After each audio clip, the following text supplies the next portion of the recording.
Hey, welcome to the 12th episode of Distributed.NET Core. It's Peter Derek? and today we'll continue the topic from the last episode where Yep. we started deploying our app using Travis CI, which was a build server. And today we'll focus mostly on containers and, well, on Docker. Because as it turns out, when you think about deploying your microservices or applications in general, at least nowadays, containers are quite a hot topic. And I think Yeah. it's just good to know, to understand how they work, and then maybe decide on your own whether you want to use them or not.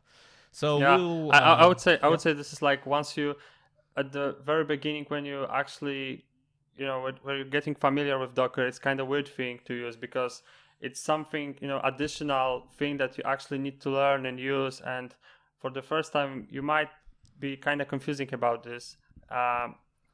But once you actually get used to this, uh, I I swear that you will not gonna regret, and you will not gonna do it other way rather than using Docker containers. So it's Yeah. definitely worth learning this stuff. Yeah, and well, if you never heard about Docker or containers in general, it might be quite overwhelming because the documentation is huge and there is a lot of different topics to be discussed. And in this episode, we won't go through from zero to hero in terms of Docker. We'll Yeah. rather talk about some basic concepts and why we did things some way or not the other way around. But we'll briefly explain. Maybe what is Docker, why we think it's a good fit. It might be a good fit, Yeah. and why what you need to be aware of when you start using Docker and deploying your apps using containers. Yeah. So, yep. So maybe we should start, and maybe I will just say a few words how we used to work, and you will just tell the difference how we can actually change this using Docker, because this might make sense to people who actually are not familiar. Okay, is this Yeah, cool? makes sense. Yeah. So all right, so the thing is that a couple years ago, when the Docker and the containers itself were not such popular, we had this issue that's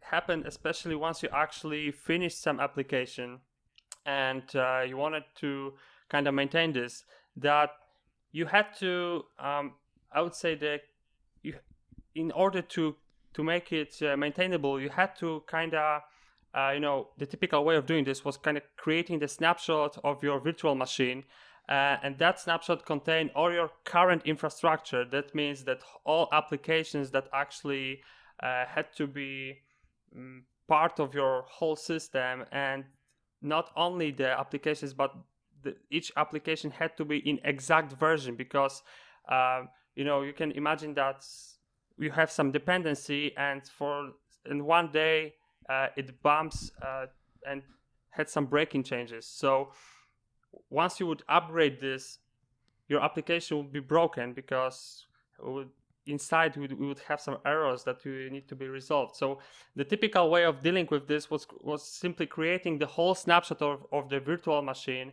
and then once you wanted to actually change something, you had to run the whole virtual machine.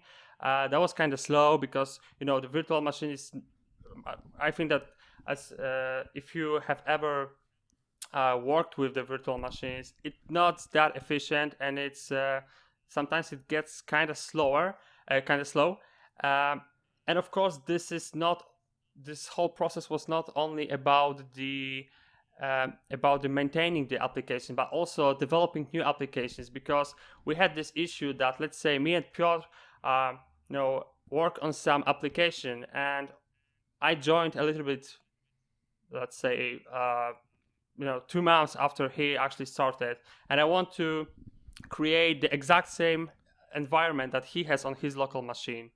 And without Docker, I had to install every dependency with proper version on my local machine to actually make it work. So in our example, that would be RabbitMQ, that would be MongoDB, that would be Redis for caching, and so forth and so forth. Every single dependency that we introduced in our system had to be installed on my local machine. And of course, this is that was actually led to the typical issue, like it works on my machine, but it's not working on yours. So that was how we used to work with all these dependencies hell and maintaining applications. And what's the advantage of using Docker instead? Yeah, and maybe one more thing. If it wasn't for .NET Core, we'd probably still work that way. Because if it wasn't for .NET Core and being open sourced and supporting other platforms than Windows, then we'll probably still have to use only IIS for as our web HTTP server and host everything on Windows Server using some virtual machines. And yeah, but everything started quite some time ago. There is before Docker, there was already an LXC, Linux Containers technology. Docker adopted it, and then later on they created their own container technology. Could you open this second tab where we have this picture? Yeah, so on the left, you can see that we have this virtual machine approach where we need to virtualize the whole operating system, right? All of the hardware resources and so on. And by doing so, we will get the best isolation possible. However, there are at least two things that might be really, maybe really not something what you would like to have. The first one is that it's time consuming. It takes time to start a new virtual machine and install new operating system, configure all of these services, features, etc. And a second thing, it might use a lot of resources just to host this operating system on its own. And when we are thinking of microservices, which tend to be rather small applications that might, for example, use 5 megabytes of memory or even less if you're using languages like Go or something, why would you like to, host the new operating system just to host within it a very very small, very lightweight application, very lightweight microservice? That doesn't make sense, right? Yeah. And a lot of other things like deployment, ability to restart your applications in a matter of a few seconds, update it with zero downtime deployments, and so on. So you can either use virtual machines or you can just start using containers. So on the right you can see there is this container technology, and the difference is that in that scenario we will not be using virtualization for the whole hardware, whole operating system. What we'll do instead, we will use our system's kernel, and within our our operating system that works, that already is there, we will have these isolated containers. And this is possible thanks to this technology. So, under the hood uses things like namespaces and C groups, control groups on Linux. And there are, by the way, off topic a little bit, there are also Windows containers, but we'll stick to the Linux containers because everyone is using Linux containers and they are really portable. So we will not talk about Windows containers, just Linux containers. So this is I would say, Linux-specific technology, which also works on Windows because you can also install Docker on Windows and on Mac, which will under the hood use a virtual machine. And the great thing is that you will use your system's kernel, and you will be able to very quickly deploy your applications reusing your actual operating system.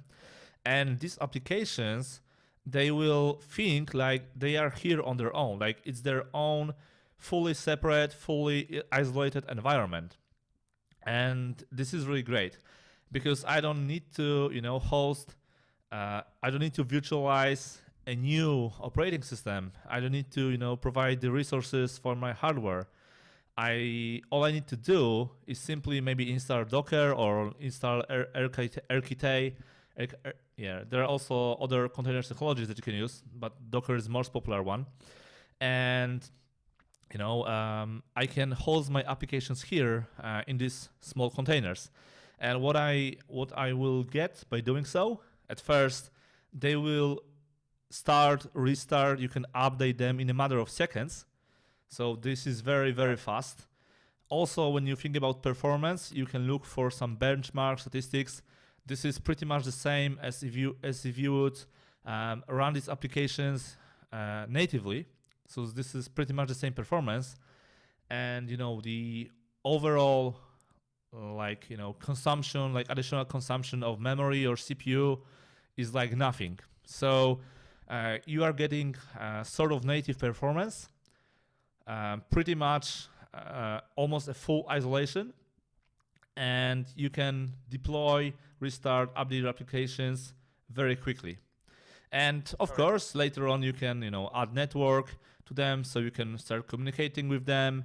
You can make your applications communicate with each other using private Docker network and so on.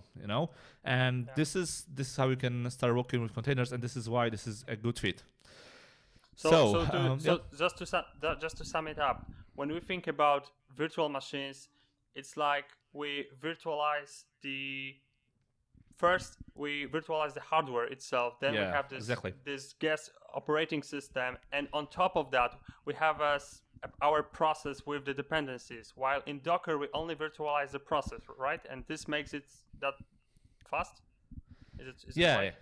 Yeah. I mean, whether you virtualize the process, I mean, for the process point of view, is like it would have its own separate environment. So if you were a process running a container, for the process itself, it might be like you would virtualize the whole operating system. But yeah, in general, this is something like this. So what you're basically doing, you are providing a sandbox for your process, so it runs in a full isolation from other processes. Yeah. It's using the same kernel system, which is great. It's more accurate, right? It's more like sandbox, yeah. So that was a short introduction. Yeah, let's start using the Docker. So you can install Docker. Just simply Google Docker install, and you can either choose the CE, which is a community edition, and you can use it for free for commercial use, and you can go for enterprise edition if you want some more robust features, more security, and additional UI for orchestrating your containers, which for example works with Docker Swarm or Kubernetes or other orchestration providers. But we will not get into this topic, at least in this episode. Yeah, and I think that you can either actually manage your Docker containers using the UI or using the CLI, right? So, but we'll focus on we'll use the simply CLI, so everything will be inside the terminal. It's like with Git. You should stick to the CLI mostly, because if you know how the CLI works, you will manage to get it up and running everywhere. You can use UI, but you should start with the CLI. And the way it works is that you have your Docker engine, which takes care and manages the whole Docker infrastructure, the Docker containers, images, and so on. And then you have the REST API. So the CLI is basically an interface, a client to the REST API. So you can also start using the Docker REST API. And for example, if we are using the Docker client using the CLI, we will be simply sending the request to the Docker API. And you can also send the request to the Docker API using Postman, REST client, or curl, or whatever you want. Yeah, it's the same with Kubernetes and other technologies, where you have the REST API and you have the CLI, and the CLI is just a client that talks to the REST API.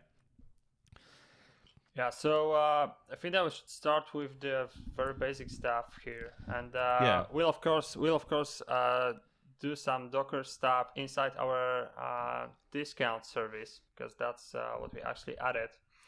And I don't know whether we should start with the Dockerfile or. Yeah, and maybe let's start with Dockerfile, and maybe let's put the Dockerfile inside the SRC and the discounts directory. Let's put the Dockerfile here. Yeah. So we'll just create the Dockerfile. And the way it works is that in Docker, you have the images. So basically, you create this Dockerfile where you define what your application should do and so on, what runtime it should use, or what. Basically the Dockerfile itself if you think about the Docker containers, and maybe more like I would say the Dockerfile, you should think about the layers.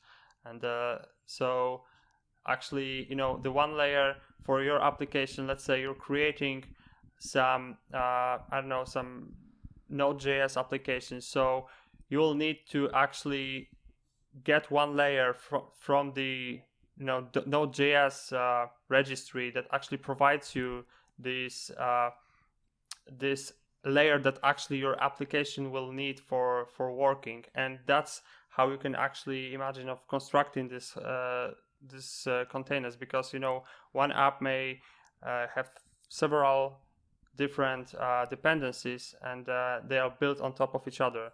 So Yeah. of course that's more specific, because there are some additional layers that you cannot actually works like an interface, but this is not the case here. All right. Yeah, So I mean, okay, so let's start with Dockerfile. You can also think about it like writing a source code. So you can think of writing a Dockerfile like you were creating a source code, like you were writing a source code for an application, and later on you can compile this source. You can compile its source code. So in the Docker terms, it will be building a Docker image. So based on a Docker file, you can actually run a Docker build command which will create an image, and later on you can instantiate an image, which means that it's the same as you for example either start your project or you would create a new object. Like let's say you have a class and you call a constructor and you say new user. So the container is just a running instance of an image. Yeah, so, you should think about Dockerfile as some kind of the recipe. So this is not the running container itself. It's simply some instructions as built. Yeah, some steps that needs to be done, and by fulfilling them, let's say while the Docker will actually try to create this Docker, these steps will be done in order to actually run your container. So this is some kind of the recipe that actually needs to be specifies how this will be constructed. Yeah. So one more thing. This is pretty cool. We actually use this LiveShare extension for the Visual Studio Code. So for the first time, and it seems to be quite cool. So we are doing live coding. Live collaboration. This is VS LiveShare, and even though we are in the two different cities, Piotr can type something in a Dockerfile because we're in the same session. So this is kind of awesome, and it works cool. Yeah. So shall we start with creating our Dockerfile for this? Let's start. So like Dagdar said, it's all about layers, and we'll start with this base keyword called from. So because we need some base layer. And you could start here even with Linux, right? Because this will be just a very basic operation system layer, the first one. However, you don't have to start with Linux. You can start with Alpine Linux, Debian, Ubuntu, or something else. But you can also look for images that are already built on top of these base layers and provide some additional functionality. So for example, here we want to use the .NET ASP.NET Core runtime, and where maybe you could open the Docker Hub so we can just show where it's coming from. So same as with GitHub, you can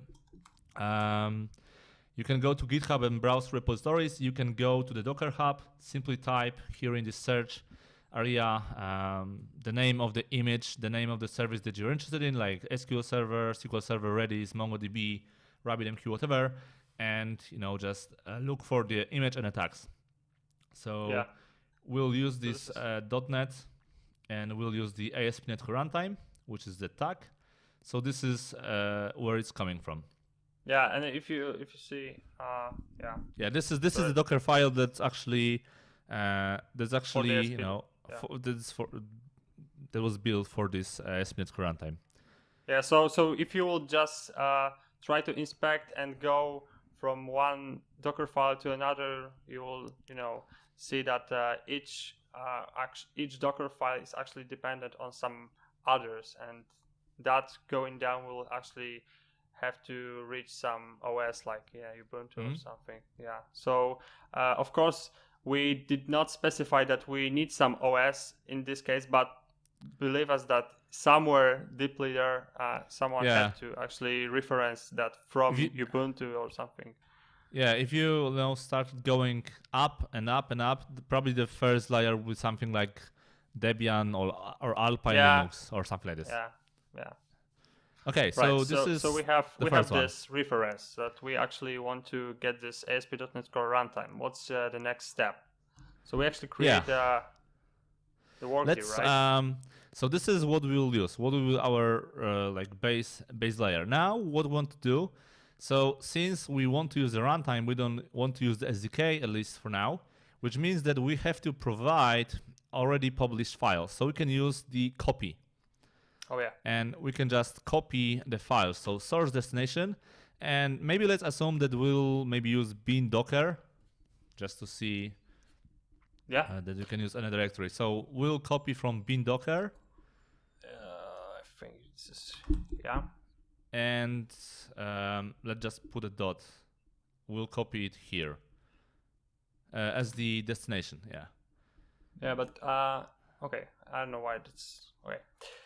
So yeah, and the last one is the entry point. So we have to specify. Shouldn't we also get the environment variable? Because no, we don't need it now. We can do it later. We'll do just fine with free lines of code. So let's specify the entry point, which actually tells what our application will do, what our container will start, and we can specify it either using the brackets or just like you could do from the CLI. So we can we'll type DShop services discount DLL. This is how you start the application that was published, because .NET Run starts the project, .NET DLL name starts the application. Okay, so let's save it and let's publish our .NET app using CLI. You want to publish or build for now? Let's publish. So let's open our discounts. Yeah. And let's publish it.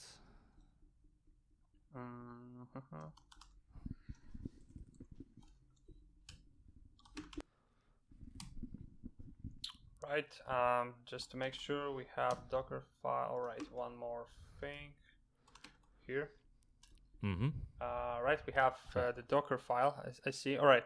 So we want to publish this to the Docker Hub. I don't know whether we thought about the Docker Hub itself. No. Actually we'll publish the Docker Hub later on. Let's just do a local deployment for now.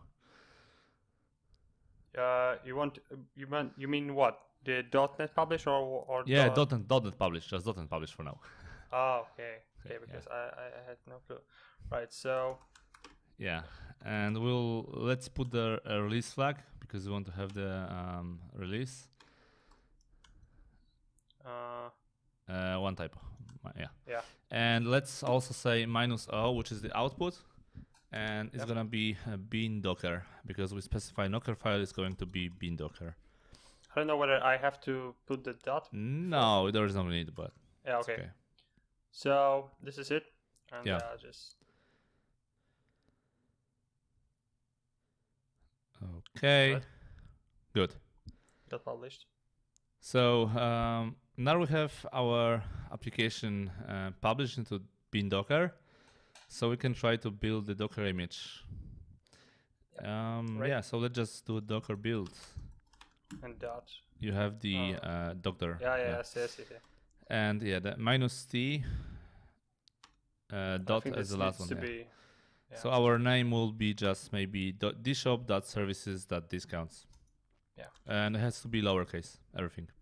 Oh yeah, you're right.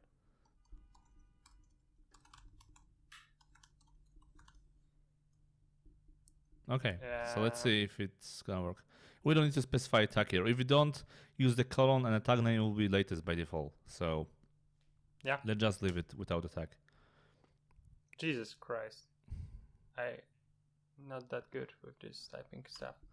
Right, so this is executing the whole. It's pulling some layers, I see. Yeah, probably the new.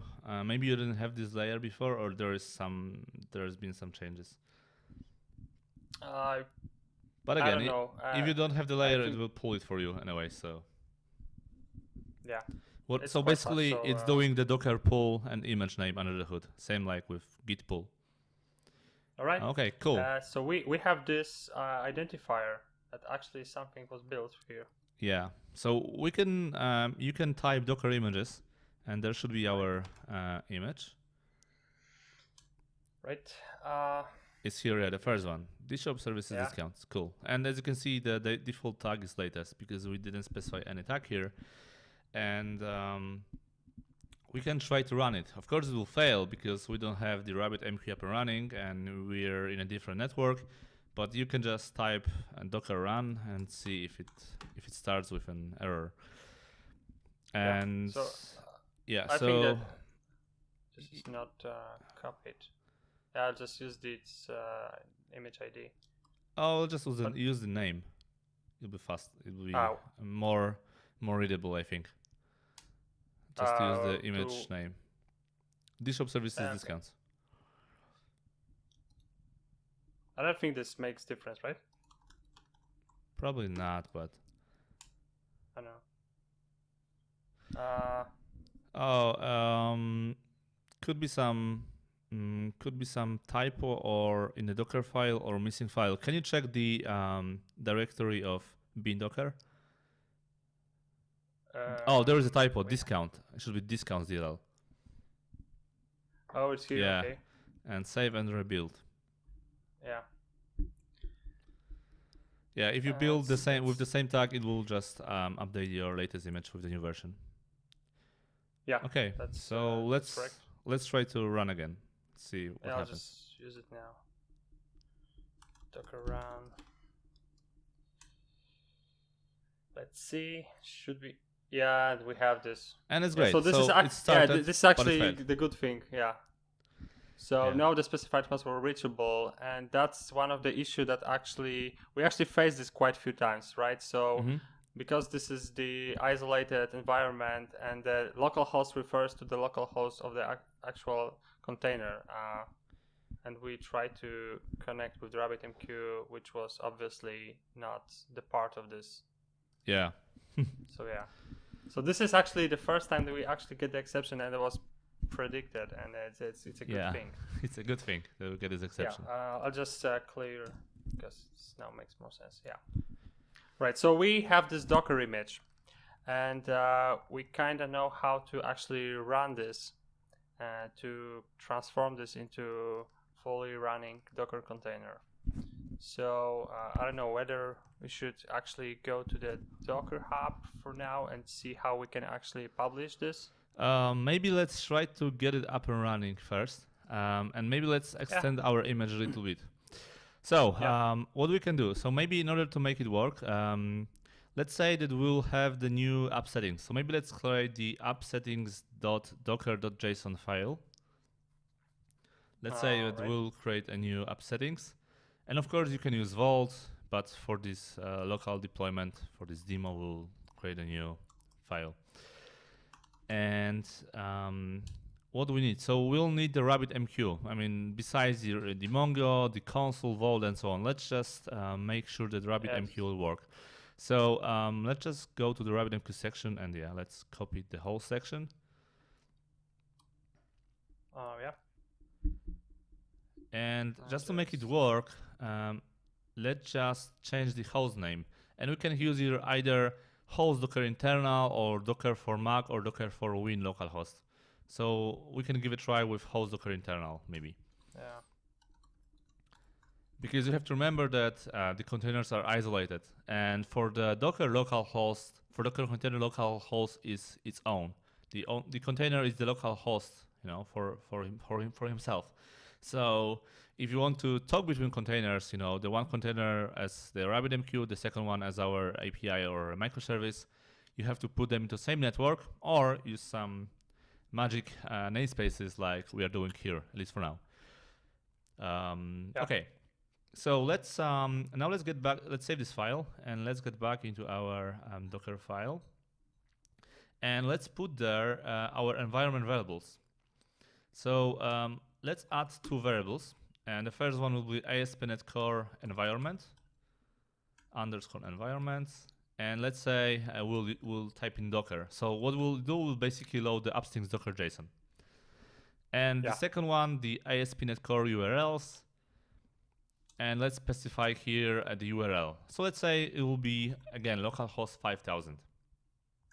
And remember, you can have hundreds of different containers using the same port, and there will be no conflicts because they have their own IP addresses. You wanted 5,000 or 5,010? 5,000, just 5,000.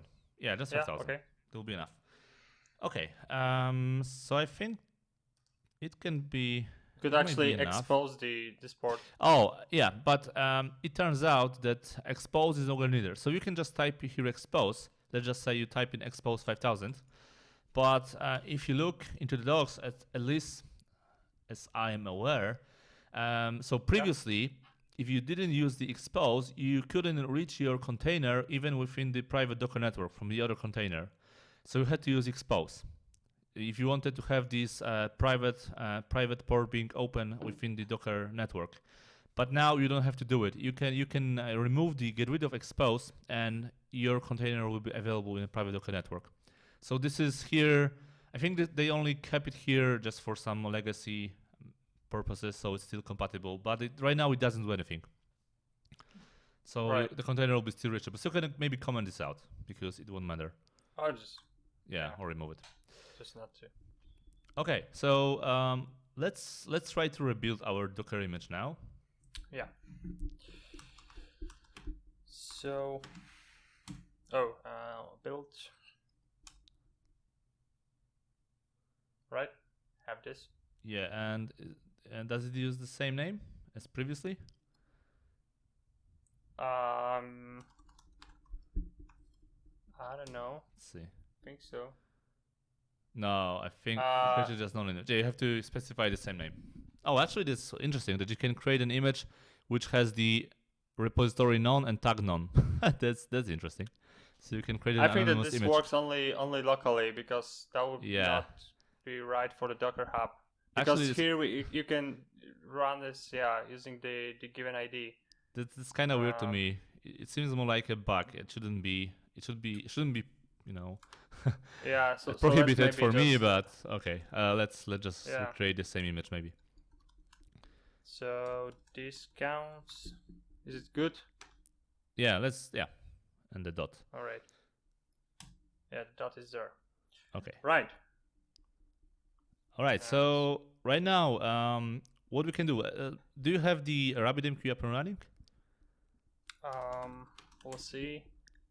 I think not. Okay, but just run this.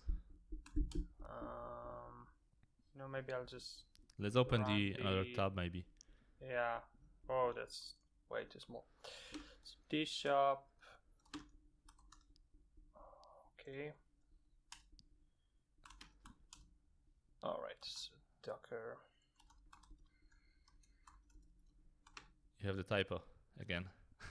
Jesus Christ. I just swear I hate this MacBook keyboards. Another typo. And done.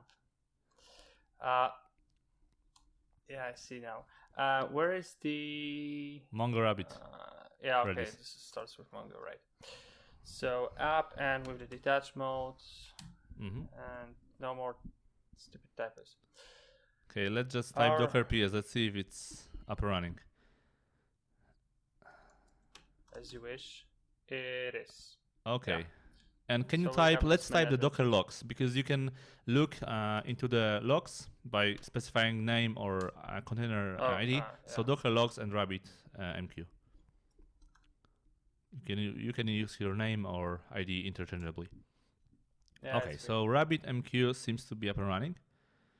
Right now we should be able to connect to our RabbitMQ. So let's try to start our discount service with this updated configuration using host Docker internal. Yep. Just give me. Yeah, but you can run image from anywhere. But okay. Yeah, just What was the name? That was the DShop services here, discounts. okay. Maybe let's just start it by the name. Yeah. Docker run. And maybe also let's expose the port in order Okay. to make it reachable. So let's expose, I don't know, 5000. It was 5010 originally. So 5010 as a public and 5000 as private. That was the 10 originally, Yeah, and 5000 as private. Yeah, let's make it like this. right? Okay. Hopefully this will work. Okay. Let's see what was the exception. It's the same thing, cannot connect to the local host, which is kind of weird.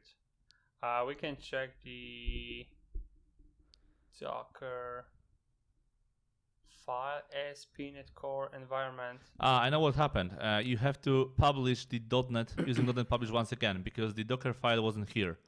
Because as you can see, we are copying the files and we don't have the publish command here. So you have to do the publish on your own. Yeah. So yeah, if you're doing this, you have typo. So if we're doing this trivial approach, you have to publish on your own. You have to keep in mind that each line of code that you will change have to be published. That was bin Docker, right? Yes. And the output, sorry, there is no O. That was good? Correct. Yeah. Okay, so let's rebuild the image. And that was the... Okay, just try to Docker build -d DShop services discounts and dot. No, So rebuild and let's restart and let's see what happens. Okay. Let's just expose. Yeah, you could just use the arrow, up arrow. For what? Instead of typing again. What? That's a feature of this? No, there's a feature of command line. Oh, okay. Oh, sorry. You mean the... No. I thought that you can jump between the particular... No. Parts, no. Okay. Yeah, I could actually. I used the... Oh, the reason is that I used the incorrect tab. Okay. That's the feature of command line. Thanks. Okay, it works. All right. Yeah, so this is the... So the console looks like... Okay, so we have this 5000 port, but if it's a container we will port. type this... Yeah, so if we'll just try to do the localhost 5000, this will not be reachable because that was the containers port, right? Yeah, so we have need to type 5010. It's our public port. And it works. And this Great. works. So let's try to kill the app now. Let's see if you can kill it or if it will be if it take the take the command over your CLI. Okay, so if you can kill it with Control-C, you have to stop it as a container or run it in the interactive mode. So let's open another tab and type the Docker PS. And let's just say either Docker stop if you want a graceful shutdown or Docker kill if you want to just kill it. And you can either type the name of the container or you can type the first few characters of the container ID. Same like with git commits, just the first few characters of the hash. So 85E would be also enough. So Docker stop. And also you have to keep in mind that whenever you create a new container on top of the image, it will create a container with some random name. So, and you can type again, let's type Docker PS -a, and you can see there'll be like a lot of these junk containers, so-called dangling containers. So you could, for example, either call Docker prune, which will remove all of these dangling containers, or you can just remove them using Docker rm, and again, container name or container ID.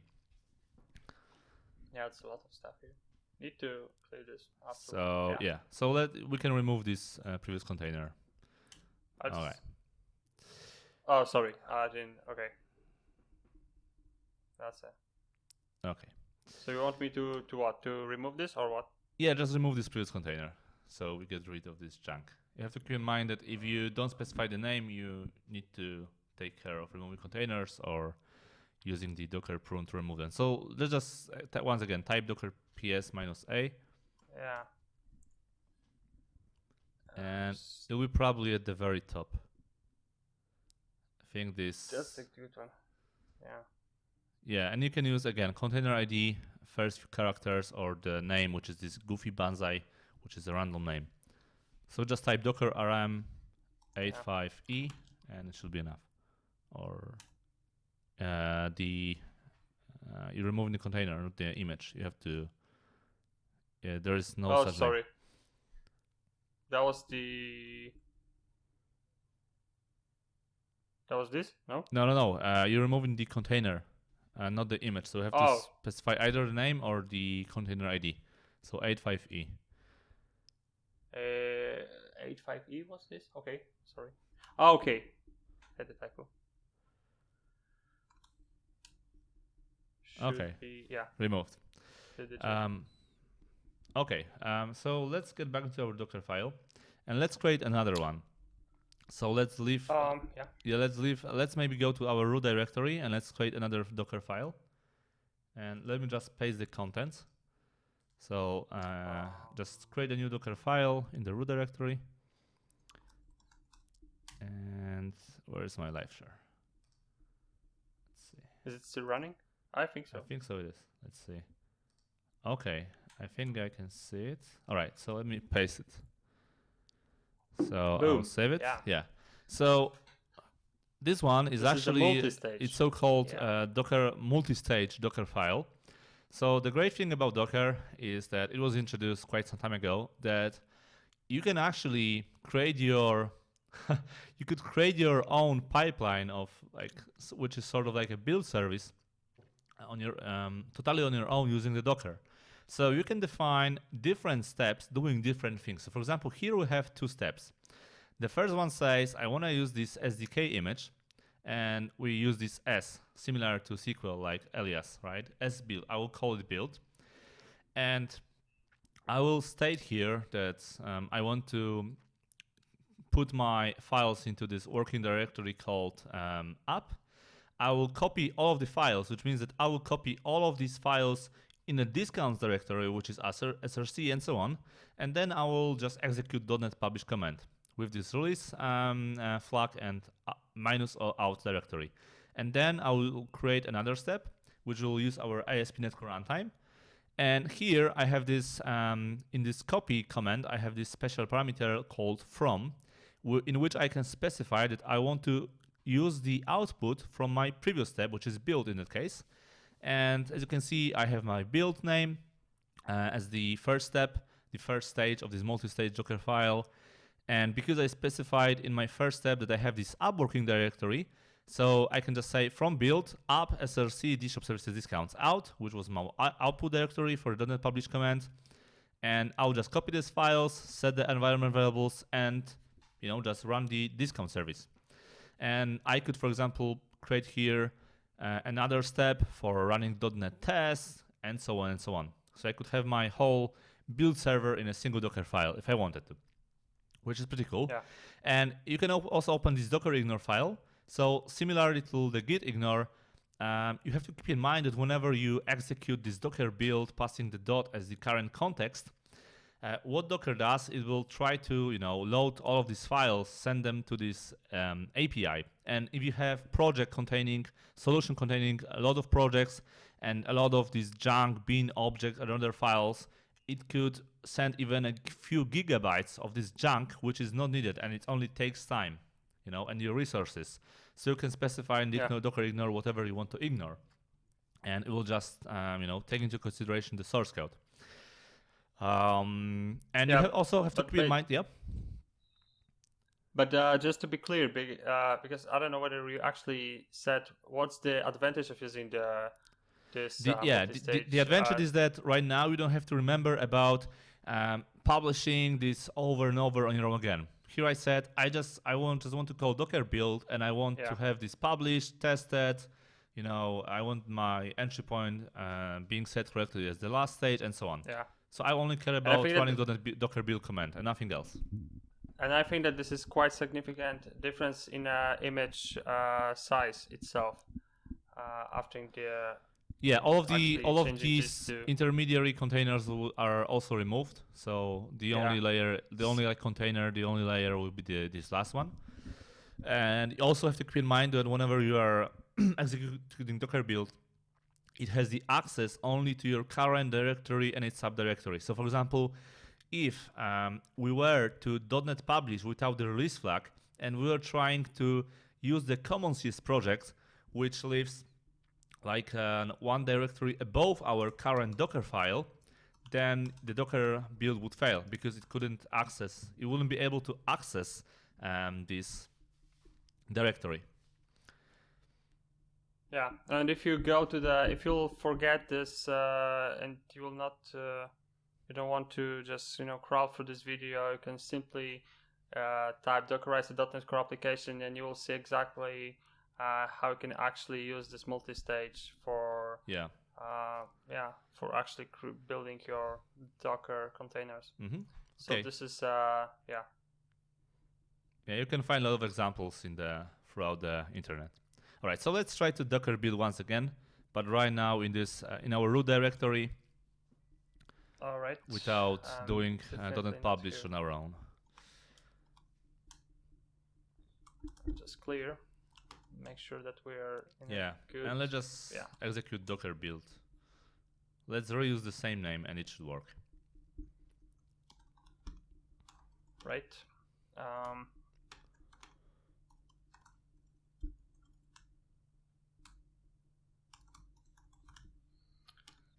Missing S. Discounts. Jeez. Now it's good. Yes, that's fine.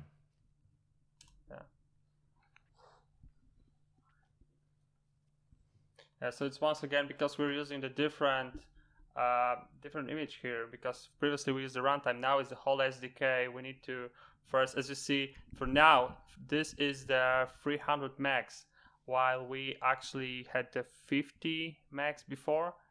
So imagine that imagine that you would create your application on top of this image instead of runtime. That would be like 300 megs. Yeah, but you also have to keep in mind that because like layers are one of the core advantages of Docker. So if you're running multiple services, they will reuse the layers. So it's not like each container will actually use 300 megabytes. There will be a single layer called .NET Core Runtime running, sitting somewhere in your system, and you will just start containers and they will reuse the layer. So you have to keep in mind that layers are disadvantage of Docker and they will be reused. Yeah, that would be kind of that'll be a waste. Interesting to see. To see 100 microservices and each one just using a different copy of 300 meg image. That would be something. Right, so this is now extracting this, and also this Docker build will take a little bit longer, because as you can see, at first it has to do this whole .NET publish, and each time it will restore our NuGet packages because it's running in its own environment, so it doesn't have these packages, in the cache. Of course, you could actually have this.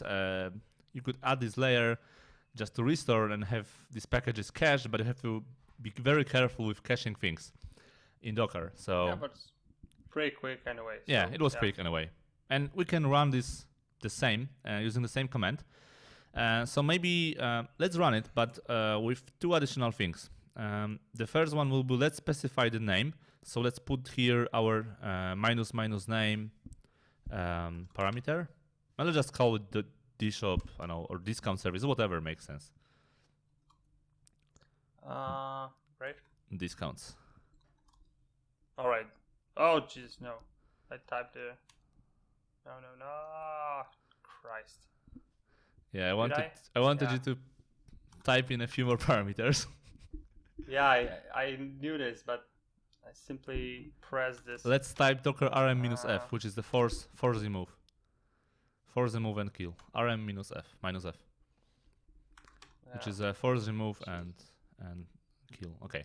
So at least you'll learn something here. Yeah. So the name, discount service, and what else? So let's just fix it so it's discounts. Okay. Yeah. There is a what I meant was a typo with discounts. What? Discounts. Yeah, let's make a discount service. And also let's put here another parameter which is -rm. And what it does, it basically removes automatically your container once you stop it. So you don't have to remove it on your own. Because when you create a container and you stop it, you can later on start it using docker start and container name container ID command. Or if you want to recreate the container with the same name, you have to remove it. But if you want to just run container and move it automatically, you can use this -rm. And okay, so we have a discounts name, we have the rm, which is auto removal of the container. We have maybe also detach mode, because this kills me. or maybe you can leave it like this. We can just use -it, which will also run this in this interactive mode. So you can you can, for example, type something on your keyboard, Control-C, and it will stop, and so on. All right, so let's start it and see what happens. Maybe with no blow here. Yeah, works. Yep. Just like as expected. And before you stop it, let's open another tab. Yeah. And let's get into let's get inside our container. So let's type docker exec. And exec is a shortcut for executing a command. And now what we could do, we could basically type our container ID or name as a parameter, and then as the last parameter, we could specify, for example, apt get or install git or whatever, copy file or bash. So let's type -it again, because we want to have this interactive mode. Now let's type our discounts, which is the container name, and now let's type bash. And now we are inside the container, and we're not. Something. You put a typo here. You specify. Jesus, should be discounts. I think that's. No. Okay, so now we are inside the container, and you can just type ls, and as you can see, here are our files. So this is actually published .NET application. Yeah, so all exactly. the DLLs. And we can see that there is our DLL with the whole application, right? Yeah. And of course the dependencies that come from the common and let's go one level above, cd ... and let's also list the files here. And then as you can see, this is just a Linux system. And here is our app directory. And our app is exactly this workdir command, which puts our files in the directory. If we don't specify the working directory, then all of these files will be here in this root directory, which is usually something that we don't want to have because it might be a mess. And what is also interesting, you could, for example, type something like apt-get, which is a Linux command for installing packages, and let's say nano. Yep. Let's say you want to install the nano editor in our container because it's Linux. Install nano, sorry. It's like this? Yeah. I've never actually... I've never... I think you have to. At first you have to do apt-get update in order to update the system packages. Like this? Or update. Yeah. No, just without the dash, like this. Yeah. Okay. Yeah, as you can see, it's fetching the packages info from Debian. Let's try to install nano once again. And now we can try to just type nano. Yeah, we can just create some file if you want. No, just type nano. Let's see. Yeah, and it works, right? So even though we are on macOS or we are on Linux or Windows, we just got inside our container, and it's like the very, very basic version of some Linux distro up and running, and we can do whatever we want here. You just have to keep in mind that containers are ephemeral. So when you remove them, they are gone. There is nothing left, and your files are also gone. But you can, Of course, yeah, it's not like just to make it clear, the app itself is gone. But if you have something like you keep some files, there is also a way like for using the volumes to actually I would say to extract your files out of the container. So once you actually kill your container and restart this, you'll actually get this data back. But this will simply will be extracted out of your container. Yeah, So. but by default, containers are ephemeral, so they are gone once you remove them. But if you want to keep your data, you just use this special thing called volume, and you can, map your data into your disk, and that's it. I'm very glad that I'm glad that you didn't ask me to install Vim, because there would be no way you wouldn't leave the Vim. We would have to stop the recording. Yeah, the only way to actually quit the Vim is to quit your terminal, and that's the only way I know, at least. It's simply it's bloody hard to learn. Right, so let's just exit. Type exit, and we are out of our container. Yeah. Okay, so we're back here. All right, so maybe before we do the next thing, let's update our upstream Docker JSON. Okay, where is this here? App settings. Docker, yeah, and let's change this host Docker internal, and let's just call it RabbitMQ as our hostname. We want to use the internal Docker DNS. You could use IP addresses, but you want to use IP addresses because they are they are assigned dynamically, and they can change. We are going to use DNS. So let's say we will have this DNS, and let's just rebuild our image. Using multi-stage. I'm getting more and more scared because too much type is okay. So so now as you see, that was the interactive mode, so I could easily shut down the app. So that's one more thing to remember. Let's just rebuild the app. All right, rebuild the app. Rebuild the image. Yeah, and while it's rebuilding, let's just type docker build. Open the another tab. And just type Docker network or Docker network ls. Let's list the Docker networks. Typo. Network. I see this. Jesus. ls. Without dash. Oh, sorry. Good. And here, as you can see, we have our Docker DShop network. So let's type Docker inspect, and you can use Docker inspect to get the details of your network, container, images, volumes, and Docker inspect DShop network. Let's just use the names; it's more readable. But it's harder to me to actually type because I'm really scared right now. All right. Okay. I think this is it. Yeah. And we have, as you can see, we have our DShop network, which was created by starting this Docker compose file, and we have 3 endpoints here: Redis, Mongo, RabbitMQ. They have their own IP addresses, and instead of IP addresses, we'll of course use this endpoint. So RabbitMQ in that case. All right. So let's get back into our image. Yep. And let's try to execute the same run command, but we'll add this parameter ---- network, and it will be DShop network. Yeah, ---- network and DShop network. That's a good one. And that was what? The DShop dash network, yeah. It was dash, not underscore. Dash, yeah. Network. Yeah. No typos. Okay, let's run it. Cool, it's still working. Right. And let's Docker inspect our network once again. And here is our discount service. So as you can see, we added our discounts to this network. And this is how you should use this network in a Docker. And there's also this argument called --link, where you can link between 2 containers, but you shouldn't use it anymore, and you should just create a network. I think that's, I don't know whether this got it's deprecated. Yeah. You can have many networks. One container can be connected to many networks.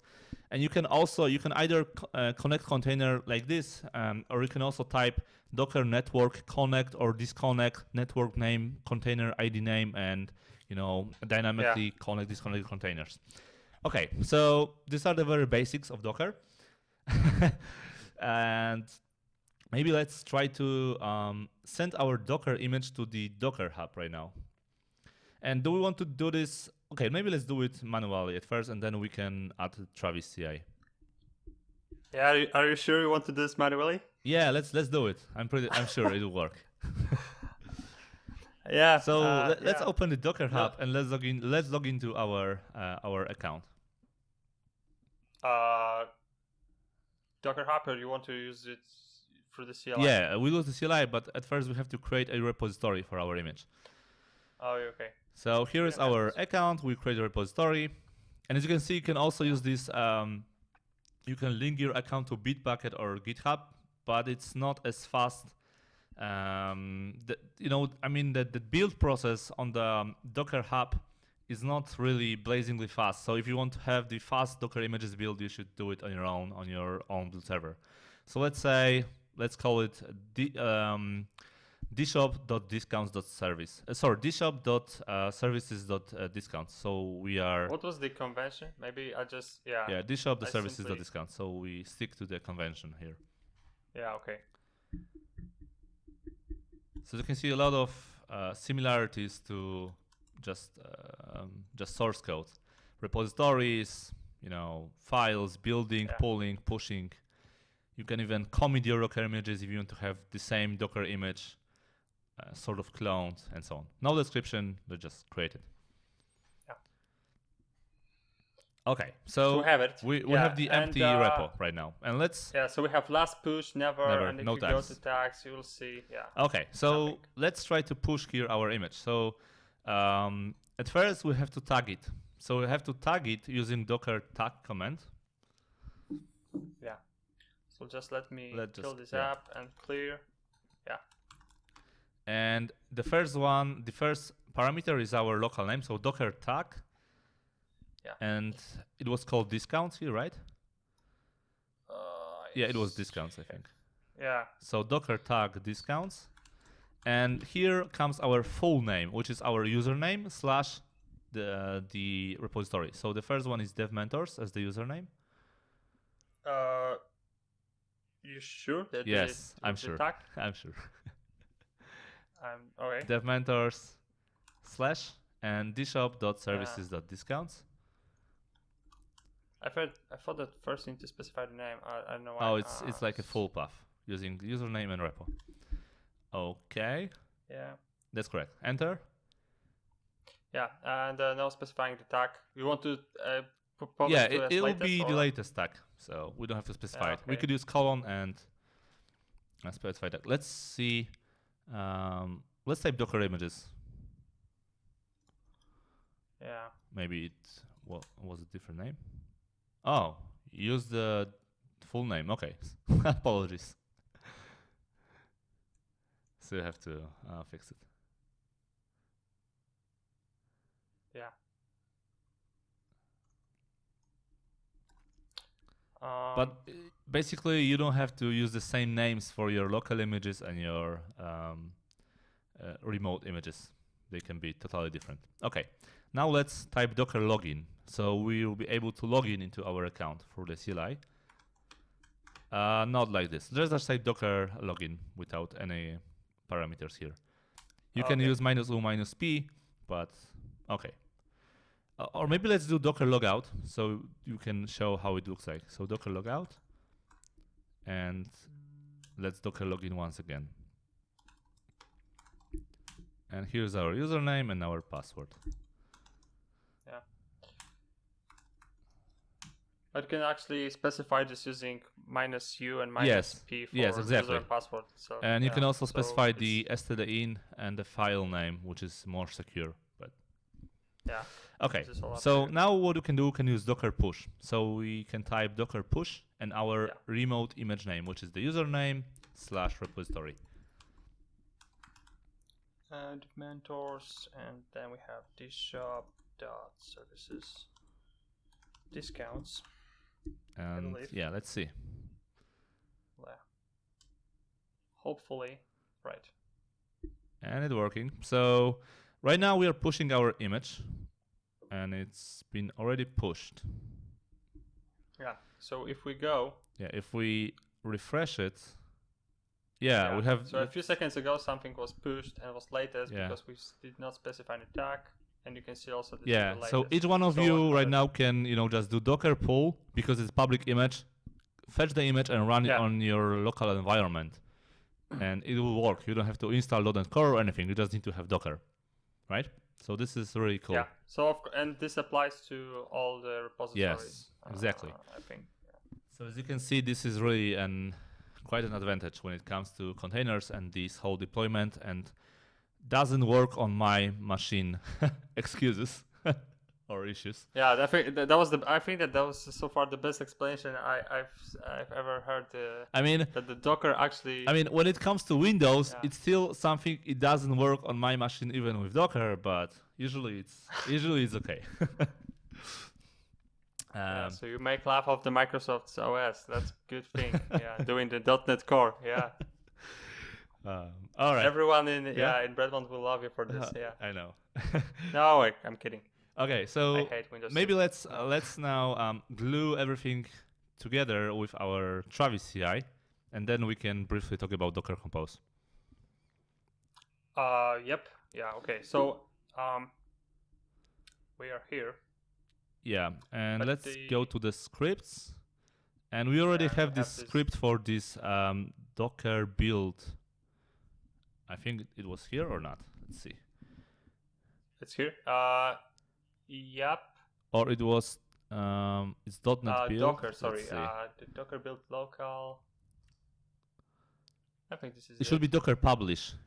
Oh, it's here. It's Docker publish. Sorry, the one below. Okay. Oh yeah. So here's our script for Docker publish. So you can see we are basically doing the same, just logging, using the username and password coming from a Travis CI, building an image with a tag, and pushing it into our repository. So the only thing we need to do right now is to add these environment variables to Travis. So let's open the Travis and add these variables. Man, that's also, when I hear about these variables now, it's like, we had some issues with extracting this actually. Because we forgot the password to our Docker Hub. And the Docker Hub reset password didn't work, so shame on you, Docker Hub. Yep. Yeah. No, it's not working. So let's go to settings. Yeah, I think this is already set. Okay. Oh. Yeah. But but we have to change the password because here we have the old password. We have to use our very new secret password, which is very dumb. But this is only for demo. So let's just remove the password and add the new one. Yeah. So feel free to take a look at this password. This will not work. Yeah. So what's the password? Something like very secret. Well, no, that's not this. That was the. It would crash the whole build. Let's display value in the build log. Okay, so by default we don't want to display it. So let's check it. Let's just add it. You want to display? Okay, or not? it's by default to not display. Okay, I thought we have to check it. Okay, it's fine. So this will be, if you will see that this means that this will be secure. Logging or doing echo like we try to do will not work. This will be simply secure value, so will be not displayed here. Okay, so let's just do commit and Docker push. The commit and git push and see whether it will trigger a build and whether we'll get the new image. All right, so let's add this. So add it, Docker files. I don't know whether this is typo. I don't care. Git push. Right. So we have this on the develop. Yeah. And, let's just stick only to the develop mode for now. And let's see. Let's just go to open the branches tab, and it should trigger the build in a moment. You can maybe refresh the page. Oh, it's a products repo. Oh, not the discounts. That explains. But I changed the password in in a good repository? I don't know. Maybe not. You already know this because I don't see any build. I know it's okay. But We'll see in it. it could be that you change the password in the products. Yeah, I can just simply cancel this and to make Yeah, sure. let's restart it. I think this is that was a good one because I don't know. All right, just take your password, and that was this one. Okay. And And yeah, restart right. the build. Yeah, and the restart.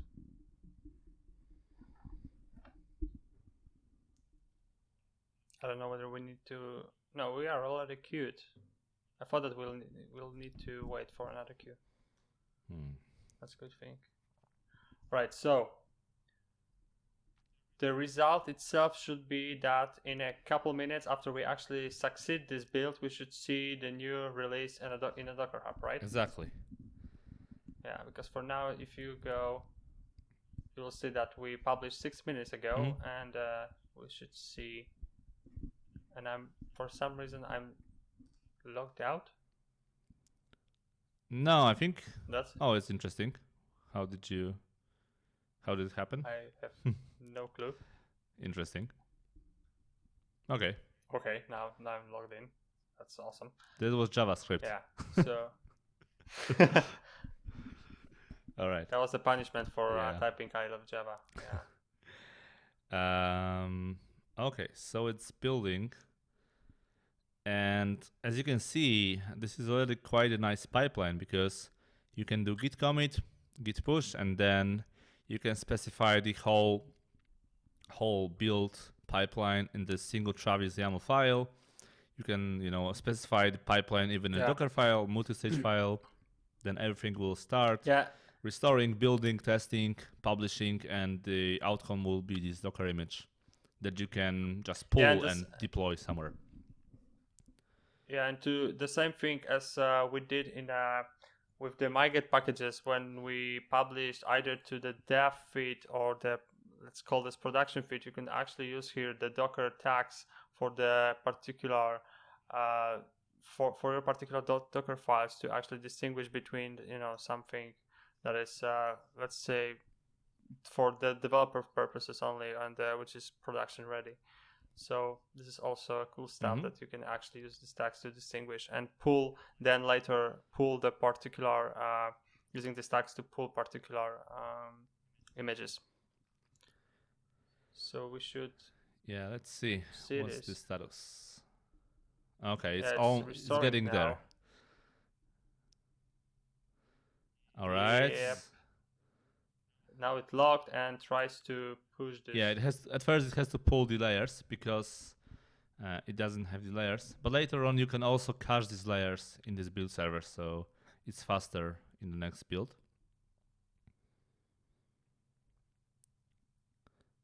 It's kind of weird that it's not cached. Oh, okay, but that was the first one. Okay. And as you can see, this build context is very, very small. It was 183 kilobytes, and that's because we specified this Docker ignore file.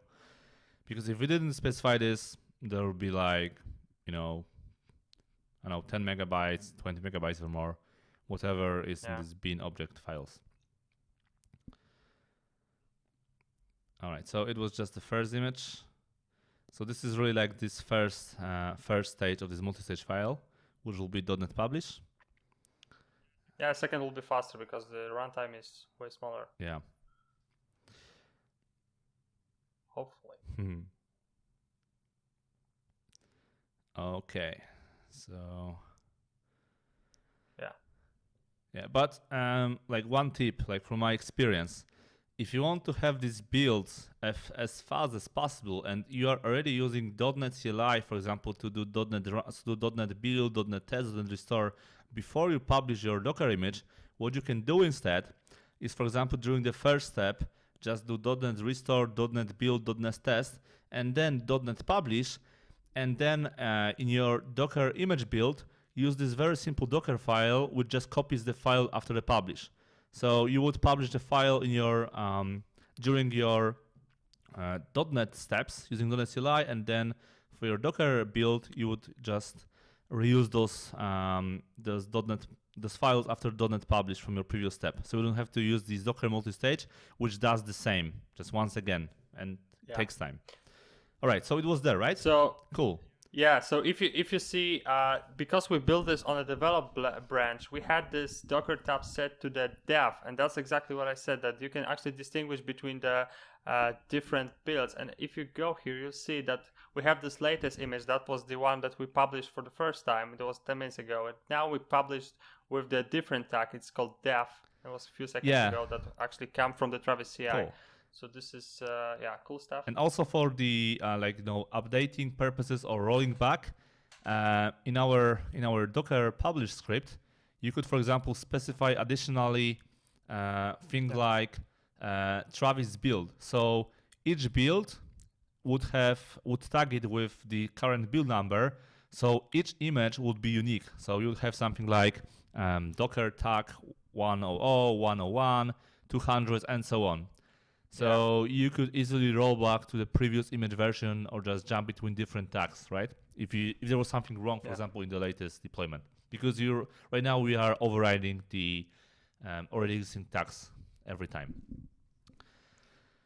Okay, so just maybe very quickly, let's take a look at the Docker Compose, because this is how we can start playing and building the Docker files and how you can start using them for the deployment. This is a very broad, very vast topic.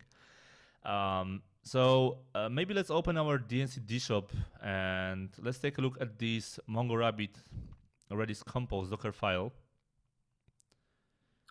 Is in the Compose directory. Sorry, yeah. Yeah, so basically Docker Compose is a tool to specify the file using the YAML, this formatting, in which you can define the images, the images or the containers using the images, and it will run these whole services using a single command. So for example, here we have some version, because Docker Compose has different versions and each version has some additional features. We have this section and this keyword called services, where we basically specify name of the service, which is just an alias, and then we can either specify image, which will use local or a remote image. So for example, if image is not there, it will try to get the image from the repository. Also, one thing, if you like to host your own Docker repository, you can simply type Docker Registry in Google? Yep. Because this is also free.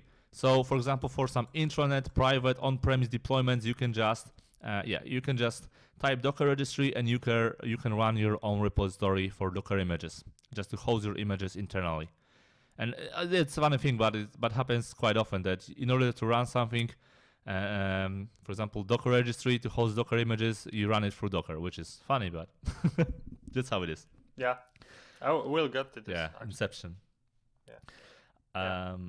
Okay, so to make it clear, so the reason for using the Compose is simply because we don't want to build manually and run separated, multiple projects. Like I think that even in the DShop, that will be kind of annoying to set up the whole infrastructure and run this, and plus all our microservices. That'll take a while to actually run all the containers. And of course, you need to specify this whole stuff, like the ports and adding this to network. So this is pretty much the same thing that we did using Docker run while doing the Docker run, but just here as a text. Yeah, and this is great because of two things. The first one is, let's imagine that you have the application built with some backend services, infrastructural services like message brokers, databases, and other things, and you want to run it maybe for local development. Then either you can install the services on your own as a operating system services, or you can run them one by one using Docker run, or you can script it on your own. or you can simply specify everything in this Docker Compose file and just do docker-compose up, and everything will start. And later on, you can. I mean that you saw this a Since couple first episode. minutes ago when actually Piotr asked me about this RabbitMQ. I wasn't sure whether I actually have this up and running, so it took me just a few seconds and quite few typos to actually make it up and running. And I had no weird dependencies on my local machine because I can simply kill this container and no weird files will be stored in my on my machine. Of course, some will be, but it's not like I have the fully installed RabbitMQ working. Yeah. So, but you have to beware of one thing, which is something that has not been resolved and will probably be never resolved. At least I think so. At least if you look at the documentation. So the problem with this compose is that whenever you start these files, these containers, they run in parallel. So if you type docker compose up, it will start Mongo, RabbitMQ, Redis in some random order, all of them at once usually, or one by one.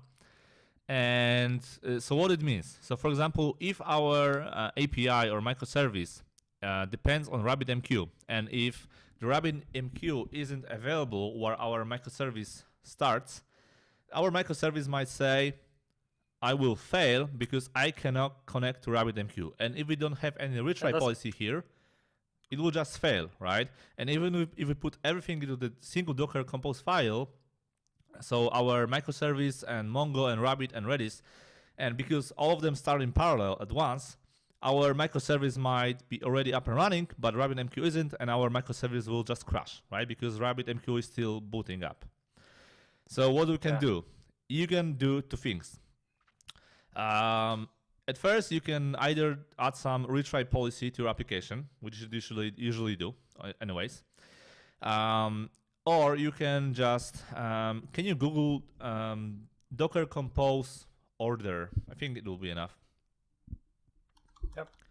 And even if in the official documentation, this the first one. Yeah, that was. You will see that in order to force what should be started when, you have to use custom scripts. And the reason for that is that the Docker itself doesn't know what does it mean that your RabbitMQ is up and running. It only knows that it started, but it doesn't know what does it mean that it's reachable. Can you ping it? Can you open the web UI? What does it mean that it's available for their services?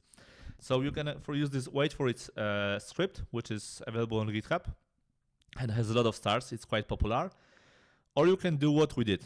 You can simply split your Docker Compose files into smaller ones and just run them independently. So for example, at first we'll start this Mongo, Rabbit, Redis infrastructure, and then later on we could, for example, start our Docker Compose YAML, which only contains our microservices once our infrastructure is up and running already. So it's really up to you and have a few options how to deal with it. Yeah, but that was with this is pretty common issue, and as far as the explanation was simply that was by design, and simply as Piotr said, you simply need to use some third party. You can only what you can only use this depends on, but what it does, it simply makes your order as specified in the Docker Compose. So if you say that my microservice discount service depends on RabbitMQ, it will only mean for Docker Compose, okay, at first I will start RabbitMQ, and then after I start RabbitMQ, I will start discounts. But again, it will happen like one by one. So still, not that much of benefit, only the order of how they start. But that's it. Yeah, you can see actually how it's done, how it's, so this, it's simply... Yeah, it's simply some ping with timeouts and sleep. Yeah, and if it's not reachable, then just sleep and try again. So let's see. Not the very... Yeah, that's some... But it works. Something that you have to keep in mind. Yeah, but I would say that from my perspective, the splitting this into separated compose files makes more sense. Simply because it's more handy when you want to... Because when you actually work on some code, you don't actually want to I would say that in most cases you don't want to actually run your microservice in the container. You simply want to have this plugged into your infrastructure and debug this locally in your IDE. So this makes more sense to actually run just Docker Compose, which actually will boot your infrastructure and work on your code. And simply run your applications using .NET CLI instead. Okay, so that's exactly what we will do. Let's just see the very last thing. Let's see if our build completed. Completed one? before. Oh, sorry, forgot about it. Yeah, because we had this that's right. published. Yeah, it really happens that the build completes after the first first time. So yeah. Okay. So far, so to sum it up, so far our build whole pipeline looks like we have this Travis CI which do few things. So it builds our application for now. Of course, later we will add some testing step, because before we actually publish this to the Docker Hub, it would be cool to do some testing to make sure that actually before, besides this thing that this actually compiles, it actually does its job. So you can, of course, add this external step which will do some integration tests or end-to-end. It's up to you. And after that, it simply logs to Docker Hub and publishes the new version of the Docker image. Yeah. Right. And right now we are using CLI, but in the next episode you can see how we can use some also some user interface friendly tools, so you don't really have to be CLI master, especially when you think about some deployments for a bigger scale, and having multiple virtual machines and integrating everything with CLI might be cumbersome and really difficult. So there are user interfaces, web applications that will help you do it, and other tools working with Docker, like Kubernetes, Rancher, Portainer, and a few others. So really this is a tip of an iceberg, like a good start into world of deployment using containers, but there is a lot of tools built around containers itself. This is really something small. Yeah, the containers itself is just one thing, but the fun part starts when you actually want to orchestrate them. Yeah, and fun part starts with Kubernetes and other orchestration tools like this. The kubectl, kubectl, and the fun is actually there in a few places. Okay, so I think. But we'll get to this. That's it. That's it for today, and see you in the next episode.